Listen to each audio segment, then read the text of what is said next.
ചെറുശ്ശേരി കൃഷ്ണഗാഥ എന്ന ഒറ്റ കാവ്യം കൊണ്ട് തന്നെ മലയാളികളുടെ മനസ്സിൽ ചിരപ്രതിഷ്ഠ നേടിയ മഹാകവിയാണ് ചെറുശ്ശേരി നമ്പൂതിരി. പ്രാചീന കവിത്രയത്തിൽ ഉൾപ്പെട്ട കവിയാണ് ചെറുശ്ശേരി.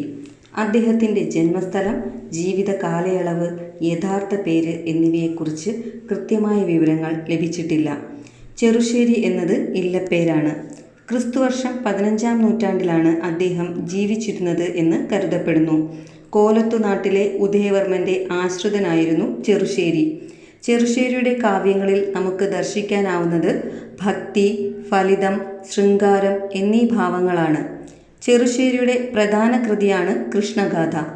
മലയാള ഭാഷയുടെ ശക്തിയും സൗന്ദര്യവും ആദ്യമായി കാണാൻ കഴിയുന്നത് ചെറുശ്ശേരിയുടെ കൃഷ്ണഗാഥ എന്ന മനോഹര കൃതിയിലൂടെയാണ്. സാധാരണക്കാരുടെ ഭാഷയോട് സാദൃശ്യമുള്ള രീതിയിലാണ് ചെറുശ്ശേരി കൃഷ്ണഗാഥ എഴുതിയിട്ടുള്ളത്. 1446-നും 65-നും ഇടയിലാണ് ഉദയവർമ്മൻ കോലത്തുനാട് ഭരിച്ചിരുന്നത്. ഈ കാലഘട്ടത്തിലാണ് കൃഷ്ണഗാഥ രചിച്ചത് എന്ന് കരുതപ്പെടുന്നു.